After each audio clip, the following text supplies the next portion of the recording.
Yeah. Well, you can imagine what that's going to be like.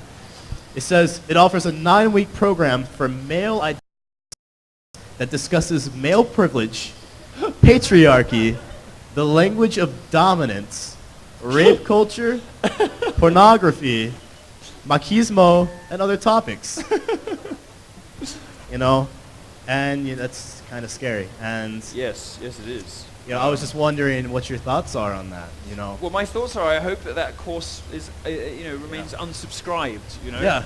The best way to fight this stuff is just don't show up. They had, I think it was at Oxford, one of the best universities. It's a weird thing, but often the best academic universities have the strongest social justice contingent, and I think it's because they have a lot of really smart people who keep their head down and get on with it. The people who just about get in, who by smart standards are thick, turn into social justice warriors. They're the people with like high verbal IQ but no reasoning skills. Right. And so sort of the stupidest people in smart places always end up feminist or social justice warrior or whatever. Because they can't really cut it any other way, so they've got to plead victim with grievance. No, the Marx scheme favors white men. Give me a fucking break. So I think the good news is most people are too sensible to take this stuff terribly seriously. And you hear about it all the time because the press is obsessed with reporting what happens on campuses, which is good. They should. It's important. But at Oxford, I think, like 3 people showed up for their equivalent of this. And there's all sorts of other wonderful, I'm trying as best I can, and I think it's working to ignite a sort of movement here, on American college campuses to fight this stuff. And I think it's working. In Michigan, they had an enrollment system this year where you probably know about this. In Michigan this year, they have an enrollment system where you could choose your own pronoun. Yep. We have all these hideous, no, you can choose your own pronoun, they have all these hideous, disgusting, explosions of consonants that are supposed to stand in for him and her, like Zir and hers, or just, if you're gender fluid, you don't want to identify as a man or a woman, it's like, I'm an attack helicopter. But somebody at Michigan wrote in the box when they were filling out His Majesty. And now, because of the rules, his professors are now obliged to refer to him as Your Majesty. This is the level of stupidity that colleges have now got themselves into by pandering to these weird gender warriors who want to break down the gaps between men and women and invent this crazy crap all to have a go at men. Don't these cunts have anything better to do? Obviously not. No, they don't, because they want us to be as unhappy as they are. Well, we refuse. We decline to be as miserable as they are. And I think the best weapon you have at your disposal in cases like that, should you choose to go to Duke, is just don't show up. And if you do show up, mercilessly ridicule them. And make sure you register as His Majesty. Yes, yes, obviously. Thanks very much. All right, take care. Thank you.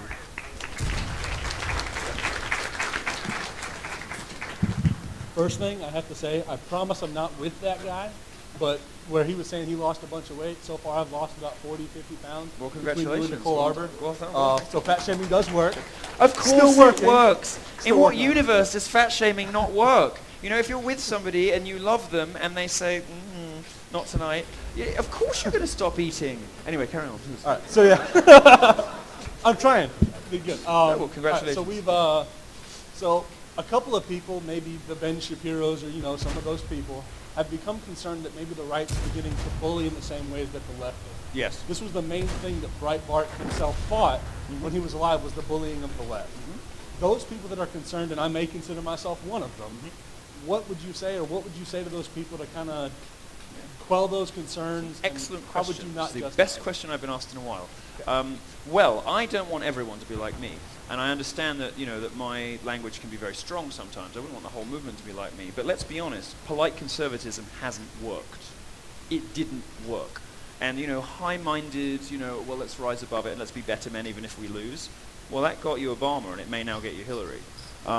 Being nice and polite and sitting by the sidelines and allowing the left to dominate culture and discourse for 30 years is what conservatives gave you by being polite. I think this country is at a bit of a crossroads for a variety of different reasons, and as a visitor, I hope to do what I can to help you guys out. You seem to need that on a regular basis, whether it's sort of Alexis de Tocqueville or Hitchens or whatever. I'm not comparing myself to either, but Got better cheekbones than I do.